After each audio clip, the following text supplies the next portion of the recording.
श्रुतिपीडिया में आप सभी का स्वागत है। आज तारीख है 14 जनवरी 2026 और हमारे सामने है द हिंदू अखबार। आज की सुर्खियों में एक अजीब सी खींचतान दिख रही है। एक तरफ है टेक्नोलॉजी, सरकार के नियम, कंपनियों की पॉलिसी और दूसरी तरफ है आम इंसान, उसके अधिकार, उसकी सुरक्षा। बिल्कुल। आज हम देखेंगे कि कैसे सरकार डिजिटल अरेस्ट जैसे ऑनलाइन खतरों से निपटने के लिए कमर कस रही है, और वहीं दूसरी तरफ सुप्रीम कोर्ट ये पूछ रहा है कि क्या एक अधिकारी किसी का वोटिंग का अधिकार इतनी आसानी से छीन सकता है। और ये खींचतान सिर्फ सरकारी दफ्तरों या अदालतों तक सीमित नहीं है ना? नहीं, बिल्कुल नहीं। ये हमारी सड़कों पर भी दिख रही है, जहां 10 मिनट में डिलीवरी पहुंचाने का दबाव गिग वर्कर्स की जान जोखिम में डाल रहा है। और इन सब के बीच हम एक बहुत ही खूबसूरत संपादकीय पर भी बात करेंगे, जो हमें बताएगा कि कैसे एक साधारण सा नीला रंग शोषण के खिलाफ संघर्ष और समानता की लड़ाई का एक शक्तिशाली प्रतीक बन गया। बिल्कुल। तो चलिए इस गहरी पड़ताल में उतरते हैं। चलिए शुरुआत करते हैं टेक्नोलॉजी और गवर्नेंस से।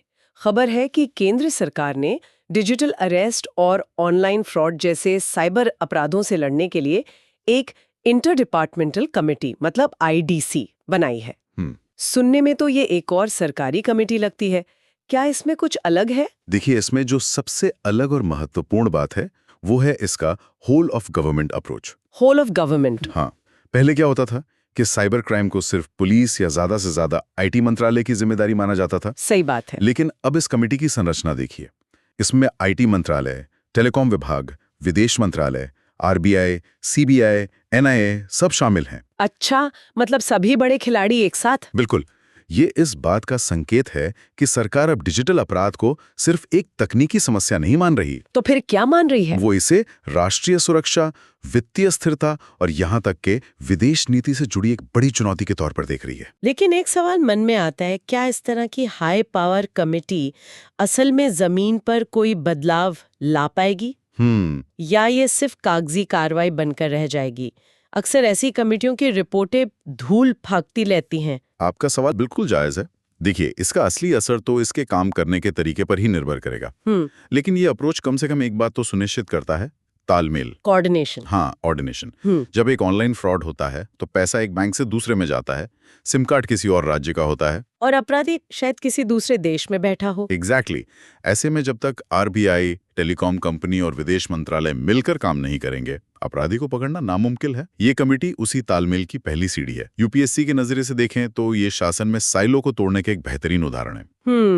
तो एक तरफ सरकार डिजिटल दुनिया में हमें बचाने की कोशिश कर रही है, लेकिन दूसरी तरफ असल दुनिया में हमारे सबसे बुनियादी अधिकार जैसे वोट देने का हक, उस पर ही सवाल उठ रहे हैं। हाँ, ये दूसरी खबर भी सुप्रीम कोर्ट से ही है। सुप्रीम कोर्ट ने चुनाव आयोग से पूछा है कि आपने मतदाता सूची से लगभग 6.5 करोड़ नाम कैसे और क्यों हटा दिए। 6.5 करोड़ ये कोई छोटा मोटा आंकड़ा नहीं है। बिल्कुल नहीं। ये तो फ्रांस या ब्रिटेन जैसे देशों की पूरी आबादी से भी ज्यादा है। इसका मतलब है कि एक छोटी सी प्रशासनिक गलती से लाखों लोगों का लोकतांत्रिक अधिकार छिन सकता है। यही चिंता सुप्रीम कोर्ट ने भी जताई है। तो कोर्ट का मुख्य सवाल क्या था? क्या वो प्रक्रिया मतलब प्रोसेस पर सवाल उठा रहे हैं या फिर अधिकार पर? वो एक बहुत ही मौलिक, एक फंडामेंटल सवाल उठा रहे हैं। अच्छा। उन्होंने पूछा है कि क्या एक इलेक्टोरल रजिस्ट्रेशन ऑफिसर यानी ERO, जो एक स्थानीय स्तर का अधिकारी होता है, क्या वो किसी की नागरिकता पर फैसला कर सकता है? वोट देने का अधिकार नागरिकता से जुड़ा है। तो क्या एक ERO ये तय कर सकता है कि कोई व्यक्ति नागरिक नहीं है और उसका नाम लिस्ट से काट दे, जबकि नागरिकता देने या छीनने का अधिकार तो केंद्र सरकार के पास है? अच्छा, तो ये शक्तियों के बंटवारे का मामला है। बिल्कुल, ये सेपरेशन ऑफ पावर्स और एक अधिकारी के अधिकार क्षेत्र का एक क्लासिक मामला है, जो सीधे तौर पे हमारे लोकतंत्र की बुनियाद से जुड़ा है। यानी ये सिर्फ लिस्ट साफ करने का मामला नहीं है, बल्कि ये एक व्यक्ति और राज्य के बीच के रिश्ते को परिभाषित करता है। एक अधिकारी की एक कलम से आप किसी को उसके सबसे बड़े राजनीतिक अधिकार से वंचित कर सकते हैं। बिल्कुल, और यही वजह है कि ये मामला इतना महत्वपूर्ण है। ये जन प्रतिनिधित्व अधिनियम 1950 और संविधान के अनुच्छेद 326, जो हमें वोट का अधिकार देता है, उसकी आत्मा को छूता है। अदालतें जहां अधिकारियों की शक्तियों पर सवाल उठा रही हैं, वहीं सड़क पर एक और संघर्ष चल रहा है, गिग वर्कर्स का, जो अपनी सुरक्षा और अधिकारों के लिए कंपनियों और सरकार से गुहार लगा रहे हैं। हाँ, और इसमें एक अच्छी खबर आई है। हाँ, खबर है कि श्रम मंत्री की अपील के बाद ब्लिंकिट और स्विगी जैसी कंपनियों ने 10 मिनट्स डिलीवरी की ब्रांडिंग बंद करने पर सहमति जताई है। ये एक बहुत बड़ा कदम है और ये दिखाता है कि लगातार आवाज उठाने का असर होता है। सही बात है। ये 10 मिनट डिलीवरी का मॉडल सिर्फ एक मार्केटिंग टैगलाइन नहीं थी, ये डिलीवरी पार्टनर्स के लिए एक भयानक दबाव का सिस्टम था। मतलब उन्हें ट्रैफिक, सड़क की हालत, अपनी सुरक्षा, किसी की परवाह किए बिना बस भागना पड़ता था। बिल्कुल। कई दुर्घटनाएं हुई और वर्कर्स यूनियन लगातार इसके खिलाफ प्रदर्शन कर रही थी। लेकिन हम सब भी तो इसके लिए कुछ हद तक जिम्मेदार हैं ना। कैसे? हमें सब कुछ तुरंत चाहिए, खाना, किराने का सामान, सब कुछ। क्या ये कंपनियों पर दबाव के साथ साथ समाज की सोच में बदलाव का भी संकेत है कि हम अब उस सुविधा की मानवीय कीमत को समझने लगे हैं? आपने बहुत गहरी बात कही है। ये सिर्फ श्रम कानून का मुद्दा नहीं है, ये एक सामाजिक मुद्दा है। जब ब्लिंकिट अपनी टैगलाइन 10 मिनट में डिलीवरी से बदलकर आपके दरवाजे पर डिलीवरी करता है, तो ये एक प्रतीकात्मक बदलाव है। ये इस बात की स्वीकृति है कि सुविधा सुरक्षा से बड़ी नहीं हो सकती। ये भारत की बढ़ती गिग इकोनॉमी के लिए एक महत्वपूर्ण मोड़ हो सकता है। और अधिकारों की बात चली रही है तो सुप्रीम कोर्ट में एक और दिलचस्प मामला सामने आया। हाँ, भ्रष्टाचार निरोधक कानून वाला। हाँ, जो सरकारी अधिकारियों को भ्रष्टाचार की जांच से बचाने वाले एक कानून से जुड़ा है। भ्रष्टाचार निरोधक अधिनियम की धारा 17A, जिस पर 2 जज आपस में ही सहमत नहीं हो पाए। हाँ, और ये मामला शासन और नैतिकता के बीच के एक बहुत ही महीन संतुलन को दिखाता है। कैसे? धारा 17A कहती है कि किसी भी सरकारी अधिकारी के खिलाफ जांच शुरू करने से पहले सरकार से इजाजत लेनी होगी। इसका मकसद ईमानदार अधिकारियों को झूठे और परेशान करने वाले केसों से बचाना है। तो इसमें मतभेद कहाँ हुआ? मतभेद हुआ इसकी संवैधानिकता पर। जस्टिस BV नागारत्ना ने कहा कि ये कानून के सामने बराबरी के सिद्धांत यानी अनुच्छेद 14 के खिलाफ है। अच्छा, उनका तर्क था कि अपराध तो अपराध है, चाहे वो एक आम नागरिक करें या एक बड़ा अधिकारी। तो फिर अधिकारी के लिए ये विशेष सुरक्षा कवच क्यों? ये तो सुनने में बिल्कुल तर्कसंगत लगता है। लेकिन सिक्के का दूसरा पहलू भी है। जस्टिस KV विश्वनाथन ने एक बहुत ही व्यवहारिक चिंता जताई। क्या? उन्होंने कहा कि अगर आप इस सुरक्षा कवच को पूरी तरह हटा देंगे तो कोई भी अधिकारी बड़े और जरूरी फैसले लेने से डरेगा। उससे हमेशा डर रहेगा कि अगर फैसला गलत हो गया तो कोई उसके खिलाफ दुर्भावना से जांच शुरू करवा देगा। इसे ही पॉलिसी पैरालिसिस कहते हैं। अच्छा, पॉलिसी पैरालिसिस। सोचिए, अगर एक कलेक्टर को पता हो कि एक नया हाईवे बनाने के फैसले पर उसके खिलाफ 10 झूठी जांच बैठ सकती हैं, तो शायद वो उस प्रोजेक्ट को आगे न बढ़ाए। देश का विकास रुक जाता है। सही बात है। जस्टिस विश्वनाथन ने कहा कि इस धारा को हटाना गुस्सल के पानी के साथ बच्चे को भी फेंक देने जैसा होगा। तो ये तो एक क्लासिक दुविधा है। भ्रष्टाचार से कैसे लड़ें बिना शासन को पंगु बनाए? इसका कोई आसान जवाब नहीं है। कोई आसान जवाब नहीं है। और यही इस केस को GS पेपर 2 मतलब शासन और GS पेपर 4 यानी नीति शास्त्र के लिए एक बेहतरीन केस स्टडी बनाता है। ये दिखाता है कि कानून सिर्फ काले और सफेद में नहीं होता, उसके कई ग्रे शेड्स होते हैं। तो ये तो हुई शासन की जटिल पहेलियां। लेकिन दिल्ली सरकार को लगता है कि उसने पर्यावरण की एक बड़ी पहेली का एक अभिनव हल ढूंढ लिया है।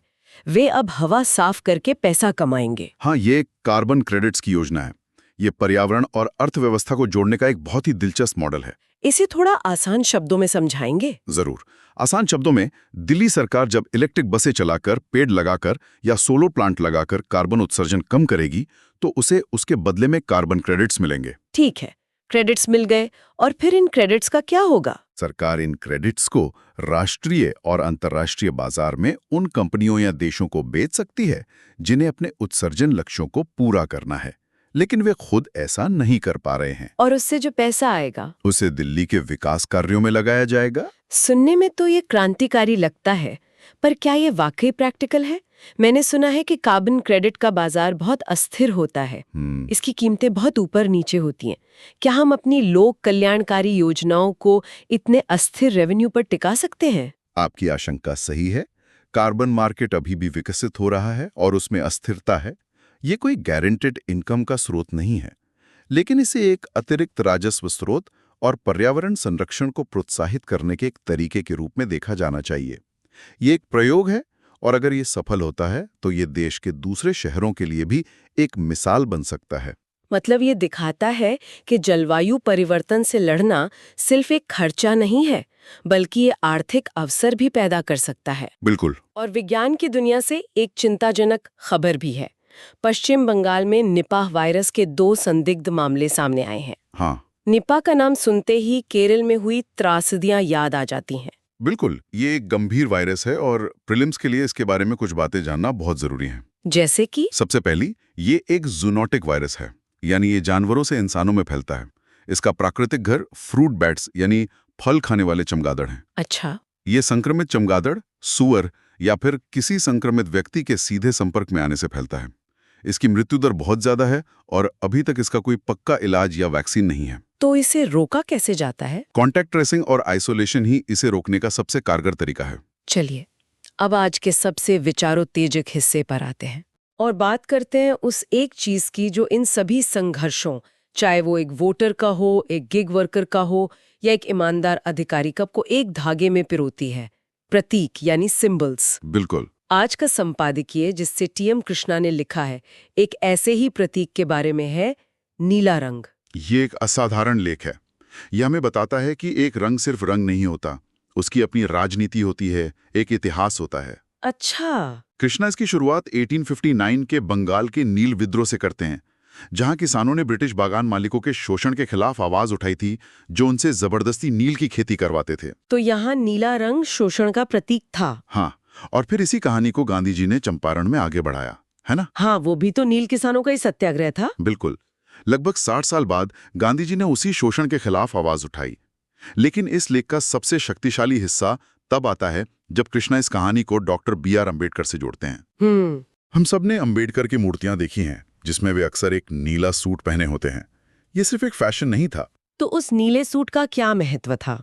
यह एक बहुत शक्तिशाली राजनीतिक और सामाजिक बयान था। ये उसी नीले रंग को, जो कभी भारतीय किसान के शोषण का प्रतीक था, उसे अपनाने और एक तरह से उलटने का एक कार्य था। मतलब अम्बेडकर और उनके अनुयायियों के लिए नीला रंग आसमान का रंग बना, अनंत, भेदभाव से परे, समानता का प्रतीक। वाह! ये एक घोषणा थी कि हम अब जमीन से बंधे नहीं हैं, हमारी आकांक्षाएं आसमान की तरह ऊंची हैं। ये दलित आंदोलन की पहचान बन गया। मतलब जो रंग कभी गुलामी और शोषण से जुड़ा था, उसी को उन्होंने सम्मान, स्वाभिमान और समानता का प्रतीक बना दिया। ये तो प्रतीकों का कितना जबरदस्त इस्तेमाल है। यही तो। और लेख का अंत और भी शानदार है। लेखक हमारे राष्ट्रीय ध्वज के केंद्र में स्थित नीले अशोक चक्र की ओर हमारा ध्यान खींचते हैं। वे ये कहते हैं कि ये चक्र सिर्फ अशोक के धम्म का प्रतीक नहीं है, बल्कि यह उस सविनय अवज्ञा, मतलब सिविल डिसओबीडियंस की भावना का भी प्रतीक है, जिसे गांधी और अंबेडकर दोनों ने अपने अपने तरीकों से इस्तेमाल किया। अच्छा। और यह चक्र दलित समुदाय की ताकत का भी प्रतीक है, जो अब राष्ट्र के केंद्र में है। यह लेख हमें सिखाता है कि इतिहास को सिर्फ तारीखों और घटनाओं से नहीं, बल्कि प्रतीकों और उनके बदलते अर्थों से भी समझा जा सकता है। वाकई एक रंग के जरिए इतिहास और समाज की इतनी गहरी यात्रा। तो ये था आज 14 जनवरी के द हिंदू का विश्लेषण। हाँ। आज हमने देखा कि कैसे नियमों, टेक्नोलॉजी और अधिकारों के बीच लगातार एक खींचतान चलती रहती है, चाहे वो साइबर स्पेस में हो, वोटर लिस्ट में या फिर सड़कों पर। और हमने ये भी देखा कि कैसे एक ही खबर शासन, अर्थव्यवस्था और सामाजिक न्याय जैसे कई आयामों से जुड़ी होती है। तैयारी के लिए यही इंटरलिंकिंग अप्रोच सबसे जरूरी है। बिल्कुल, चीजों को अलग अलग देखने के बजाय उनके बीच के कनेक्शन को समझना। सही बात। आज की चर्चा पर आपकी क्या राय है, हमें कमेंट्स में जरूर बताएं। आपके फीडबैक से हमें और बेहतर करने में मदद मिलती है। इस चर्चा के PDF नोट्स के लिए आप हमारे टेलीग्राम चैनल से जुड़ सकते हैं, जिसका लिंक नीचे डिस्क्रिप्शन में दिया गया है। अगर आप श्रुतिपीडिया पर नए हैं तो चैनल को सब्सक्राइब करना ना भूलें। हम रोज आपके लिए ऐसी ही गहरी और सार्थक चर्चा लाते रहेंगे। बिल्कुल। जय हिंद।